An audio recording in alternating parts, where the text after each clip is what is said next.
hello everyone, and welcome back to Cyrus Webb Presents here on Amazon Live. I'm your host, Cyrus Webb. Glad you all could join us once again. Excited about today's episode as we're kicking off a brand new month. Have a very special guest that's joining us today. You guys know him as Cedric the Entertainer. We're excited to be able to talk with Cedric not only about his year already, but also about the paperback release of his book you guys can see here, Flipping Boxcars. It's out now. I was just showing Ced right now. It is currently number 38 on the bestsellers list here on Amazon. We're going to talk to Ced not only about the book, but since it's our book of the month, let you guys know why it should be on your reading list. Well, I'm joined today by the lovely Tanya White. You guys know her as a host of Real Talk with Tanya White. Tanya, glad you could be on with us. And Cedric, thank you so much for the time. Really appreciate it, man. Appreciate it, man. I always thank you, man. Big up to you, Cyrus. Well, look, I'm excited to be able to have you on. Hersh, hello to you on the IG side where we're simulcasting. Robert, hello to you on IG as well. So before we dive too much into the book, Tanya, I'm going to turn it over to you. I know you have some questions for Ced. I'll let you have it. Hi, Cedric the Entertainer, CTE. That's the inside joke. They don't know what's up, Tanya.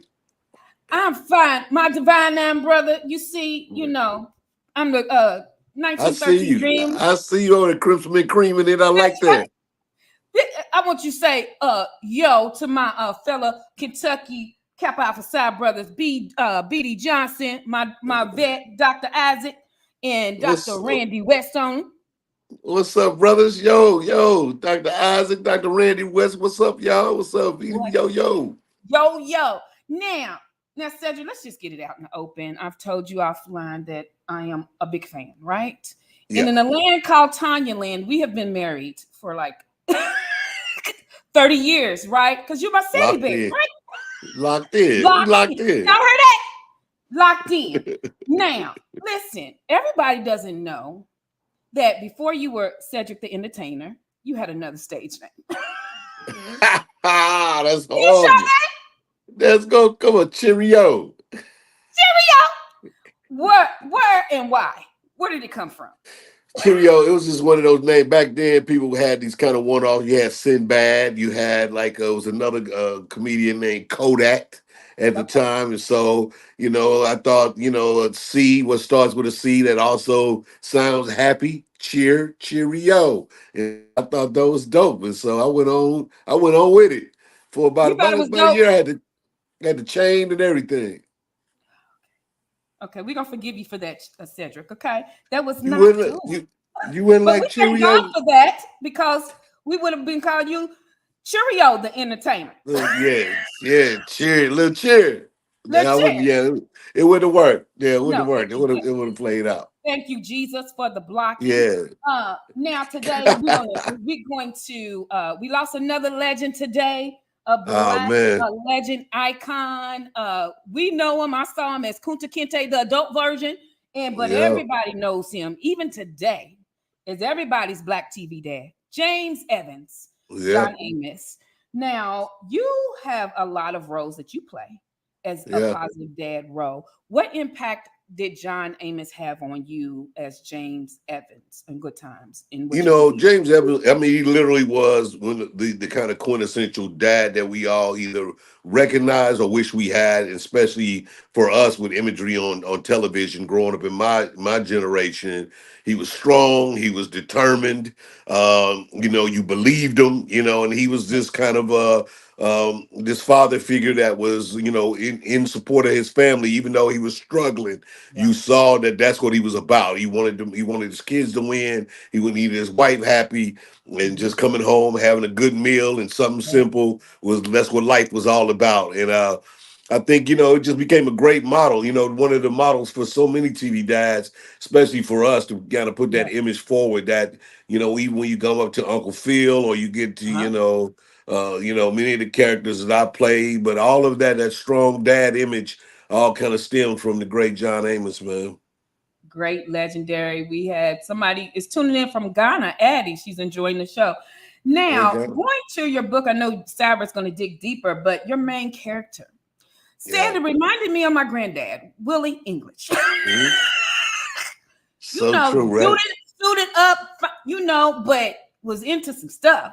And I got the Audible version, and I loved it. But you said the main character was after your grandfather, who you never met, right? Yeah. Yeah. But he had such a positive impact on you and everything. Can you explain how someone you never met and you only saw a picture of, and you created a whole phenomenal book about? Y'all need to Man, get thank Flipping Cards right now, audio or paperback, hardback. He got it. Yeah. How can someone you never met make such an impact on you, positive and powerful impact on who said CTE is? Yeah, I mean, you think about that, especially like even for me, I kind of grew up in a single parent household too. It was just my mom. My dad was around. He wasn't like that kind of influence at the time. So, my mother talking about her father at any time was, very descriptive of someone that I could imagine very clearly. My uncles, again, speaking of their dad, these images of this human being and the things that he did became just really, they just resonated inside my DNA, if you will. And I think that, as I started to, become successful, my grandfather was a very successful man, even though he was also, a street guy. He had big businesses. He was innovative. I say he invented the first food truck, the way he would go out and take the food out to the people that worked in the fields. And so, he just had this kind of creative mind. He was also very political. He knew how to hang with the politicians of the time and use his resources to be in good graces with the power brokers. And so these were things that I started to do innately. And I mean, I just was like, man, I'm likened to him. I feel like his DNA is running through me. And Yeah. those were the things that I kind of chose to identify when this book started to come to life. Wow. And if you don't have it, I don't know why you don't have it. You need to get it. Yeah. Flipping Cars by Cedric. Antonio Boxcars, Cows. flipping boxcars, flipping Flipping boxcars. box cars. Let me get it right. Yeah. Box cars by Cedric. You just mesmerizing me, CTE, right now.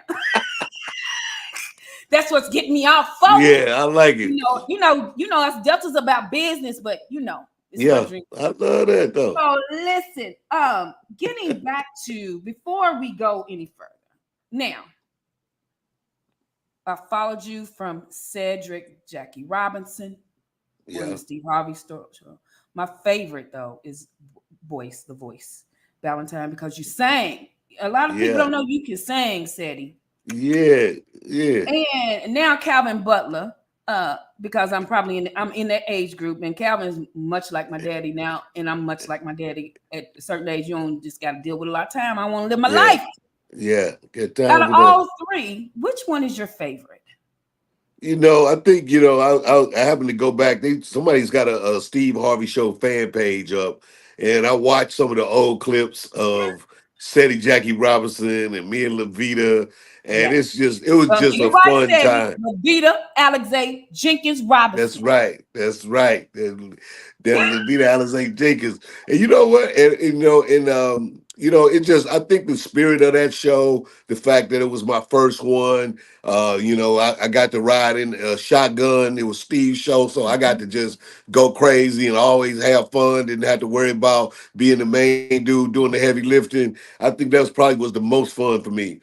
Of course, I had a great time doing Voice to Voice because Niecy again has grown on to be such a dynamic and prolific actor, and but she was just fun to work with, on that show. And so, yeah, but I've been really lucky because I mean, now I got Tashina, again, one of the great TV actors of all time, doing her thing as Tina Butler on the show. So we've been having a blast. Y'all have a blast, and this is season 7. Yeah, season 7, rare air. Nobody hardly gets that. Blackish. Yeah, Blackish did go to 8, but that's pretty rare for for television these days. So I feel really blessed. You making all the money, and we don't even have time to get into what you and Anthony are doing. See, I'm a fan. I'm a fan, and I can't watch the show because I can't replicate what y'all be cooking. I be trying to get my brother to do it. You gotta get down, little AC barbecue. We got it popping though, man. So the brand is great. Y'all can go to Walmart or online, Amazon, and grab it. But we got restaurants coming soon too, so all around. So we popping off. Popping off. As we close, Cedric, thank you so much. You've made this Thank you, Kentucky Tom. girl's dream come true. Get the book because he mentions Kentucky, our liquid gold, our bourbon. Yeah, that's In the right. book. So one last question is before I kick it off to Cyrus. I am a high school principal and adult high school, and one of the things that most of my male students, they have goals, but they struggle with planning and sometimes rejection.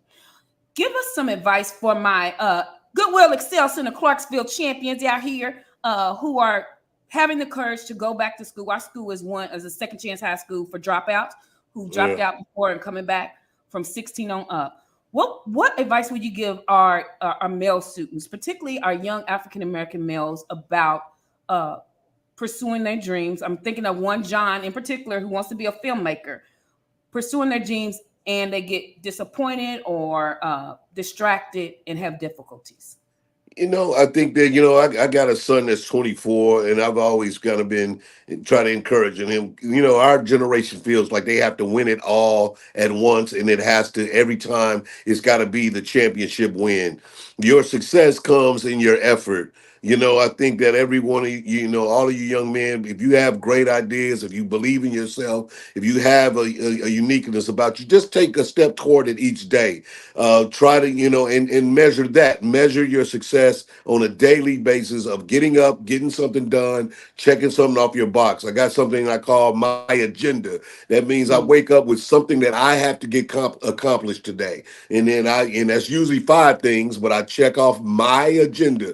That means that I'm not going to be dictated by what everybody else has for me, whether it be a job or, who I'm living with, whatever I got going on. They going to have stuff for me to do, but I also have things for me to do. And if I can knock those things off, I will accomplish my goals. And that's what you believe in. And you'll get better. You'll get faster. You'll get stronger. But you got to have a practice of getting up and doing. You got to go do the thing that you say you're going to do. That's it. Thank you so much, Cedric the Entertainer. Yeah, back to you, man. Cyrus. Thank you. All right, Tanya. Appreciate you. So, so glad to be able to have you back to be able to talk about the book. And I want to reset real quick for our Amazon audience. You all are watching Cyrus Represents here on Amazon. Make sure you guys are getting Ced's book in hardcover. You guys can see it there. You can get it right now for 50% off. It's only right now, you can see they're only $14, or you can be able to get the new paperback edition just out. Ced, it's been great being able to talk to you about the book and to see the way that people are responding to it. What has it been like for you with this new chapter, pun intended there, of your life as a best-selling author now, to be able to see the way that people are responding to Babe and the characters you created? Yeah, it's really exciting and very interesting because so many people, they're surprised by the book. They're surprised by the detail and the storytelling that I do. I think that people, of course, know me for telling jokes that have storylines to them, and and kind of performing characters, be it on television or even when I'm live on stage. But I think that what I loved is this response to people who are really book readers, people who really love a good novel. Let me know they truly enjoyed this and they want to know where's the second book, man. They like said, you did us wrong. You pulled us all the way to the end. You just dropped me off, brother. What's going on? And so I love that. It was something that was, not necessarily intentional, but when it telling the story of a character that's endeared to you in this unique ways. My grandfather, yet he's a made up version of my grandfather. I didn't want the story to end, and so I just had to take you to a point where it let me know, like I think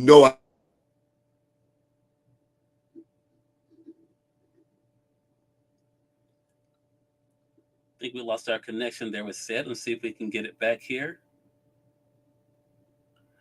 Stacy, I see you over there on Facebook. Stacy says Cedric is such a great entertainer. Let's see if we can get Ced back there.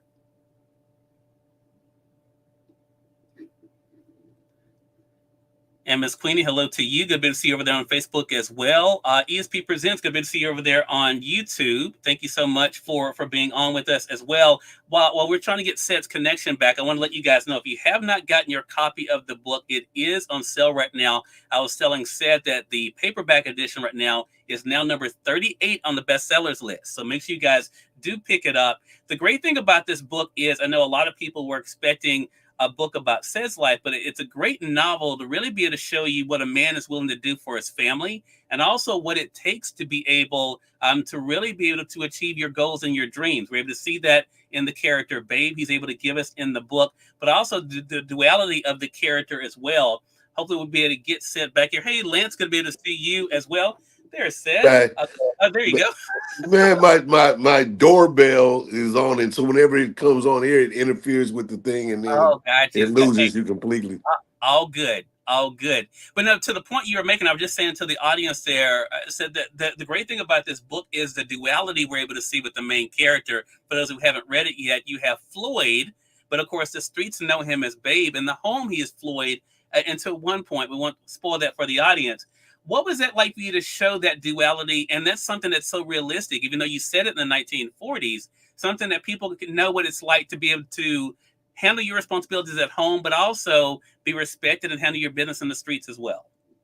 Yeah, I think it was very parallel to a lot of the men that we grew up with knowing throughout our lives. A lot of times you get to, when you get to hang with your older brothers or your older cousins, you see how they are when they're at home hanging with their mom, and they're these respectful human beings. And then that day you get to go on a run with your big brother, you realize like, oh, he a wild boy, or or your uncle like that, and you realize that. And that's really what I wanted to kind of get out of this character, and be honest about it, that as much as we can revere the elders of our family and give them great reverence of being these kind of patriarchal characters, you also know that they were these other men, and how they kind of build themselves, especially in a world like the post civil rights, I mean pre civil rights, Jim Crow era going on. So to define yourself as a black man that was not gonna cower, that was not gonna be someone who was not gonna dream. He was gonna live toward his dreams. I think that that's what we really wanted to dive into, and that one of the reasons why I kind of expressed this little time when he lived in Paris during the war is that idea of living outside the United States helped formulate him to believe he could be anything. And so then he just couldn't come back and get back into the box like America wants you to be. They want you to kind of follow the rules and toe the line and don't cause any rifts. But once you've seen it, then like any of us, once we know the possibilities, it's hard for us to go back to a place where we don't believe in the possibilities. So true. Lance, hello to you over there on Facebook. Tracy, hello to you over there as well. Over on Amazon, What's up, Sundra y'all? MPL said, love this interview and the advice he gave, especially for young males, talking about when you were talking with Tanya there. She said, success Yeah, is in the effort you put in. Computer Pal, hello to you over there on Amazon. Dr. Velma yeah, said she got her book. Thank you for that, Dr. Velma. And again, you guys can just click it right there on Amazon, either the paperback, the hardcover, as Tanya mentioned, even the Audible as well. Said, I want to talk about the title for a second, because I think for yeah. me, as someone who I'm not good at anything but reading and talking. So flipping boxcars. When I was first heard the title, I thought I didn't know it had anything to do with dice. I didn't know it had anything to do with gambling. But what I love about it, the reason I wanted to talk to you about the title, is the parallels that and the subtitles in the book have to life. What was that Yeah. like for you to play with, the flipping boxcars, when it comes to something that is relatable for people when it comes to dice and gambling, but also the metaphor for life and challenges in life? That was really, of course, when in naming a book, you writing it, you kind of go into it. I didn't have the title at first, so but in the process of writing and telling the story, this was a name that I kind of got to because of what you explained. He's using the dice as a thing that is a tool for him to get out, right? And he's used it most of his life as a way to actually feel like he's skilled enough at it that he believes he's a professional, which a lot like we've come to know, like poker players nowadays would be considered that. In the 40s, they were dice shooters, where these guys were well known, they were professional, they would travel, they would show up and be like a star, almost like the way we know poker stars today, like they're a little bit more pronounced. And so what I wanted to do is show that, he used his skills, his wit, to find himself in a backed up circumstance, and he would flip it. He would flip it. He would learn by looking at the circumstance how to take it and then turn it upside down. And so he flips not only the dice, which is, two sixes on the dice is considered boxcars. He also does it with the train, which is, what you kind of see on the hard book cover of him looking at this train. And so he flips box cars there to pull off one of his biggest capers when he's backed into a corner. So true. Herschel says on IG, I feel like the family dynamic and love of family is something we can all relate to. Totally agree with that. Grammy T, hello to you over there on IG. Troy, hello to you as well. Moses Maddox, hello to you. Again, if you guys have not gotten Cedric's books, make sure you guys do pick it up. Again, the hardcover, you can get it right now on sale, but the paperback is the newest edition. So make sure you guys get it. It's already number 38 on the bestsellers list. Let's go ahead and get it up to number 1. You all can be able to do it and help us spread the word. Dr. Velma says on Amazon, that's interesting to hear the level of playing dice at that time. Last thing I want to ask you about, Seth, and again, I know you have a crazy schedule, really appreciate the time, and that is about the idea of knowing your life matters. There's a really powerful scene, and I don't want to spoil the whole thing for those who haven't read it, but where we really get to see what's at the heart. People see the bravado of Babe, and they see, but he says to one of his friends, I just want my life to matter, basically. I want to know that my life matters. What was that like for you to kind of have him kind of reveal that about himself, what all this was about, but also that connection that the reader may feel about that too, about making sure their life matters and that it counts? You know what? It really runs really deep because as I started to ascend as Cedric, I would have these machinations of my grandfather. It'd be things that out of nowhere I would hear him say something to me. Telling me why he wears a watch, telling me why you wear cologne. What's the suit? The suit, the suit don't make the man, but it make the difference. These would be things that I would just hear that would be in my grandfather's, that I would feel like coming from him talking to me. And so, I think that, when I was, in kind of getting to that point in the book, for me never having to meet him, and then for this to be a generation later for me to actually kind of become, I'm the first generation out of, in my family become a millionaire, to become a person that lived independently of corporate, jobs and struggle, and was able to kind of lead from that point of view. I think that that's what my grandfather wanted. That's what he was looking for. That's what he desired. And so, not knowing it would be him, but he wanted to matter. And I think that desire is in that DNA, which somehow came to me. And so, my mother had that spirit too, even though she was, again, from a very small town and used education as her tool up. But she was the youngest of his kids, and she was the one that was probably the most aggressive at becoming something. She was like, I have to be something, and I have to count. And I believe that that's what I, discovered in trying to decide what was his spirit about, like who was he, and that's really where that moment came about. And I feel like it got to me, and I was like, I would have never been that if he hadn't have been those things. So, that was the kind of thing. Love that. Love that. It's a great message. It's an entertaining book, guys. If you have not gotten it for yourself, now is the time. Again, available in hardcover. You can get it in paperback, or for those who enjoy audiobooks, you can get it there. Tina, hello to you. She says, congratulations to you as well on Instagram on the book as well. Again, everyone, the one and only Cedric the Entertainer has been our guest. Flipping Boxcars is the book. Make sure you guys do get it for yourself. What's up? Is that Miss Queenie? What's up, Miss Queenie? Yeah, Miss Queenie. Yeah, she says he has her book as well. And we thank you as well, Seth, for taking out this time. And I know Tanya does as well. Seth, looking forward to staying connected with you, man. All right. Thank you so much, man. Always appreciate the work you do. Tanya, pleasure meeting you. Y'all hold it down. Flipping Boxcars. Go get it, y'all. Wherever books are sold. Grab it on Amazon right now. There you go. And we definitely thank you, our audience, for tuning in to another great segment of Cyrus Webb Presents. Until next time, you all make it a great one. We'll talk to you soon. Take care. I holler.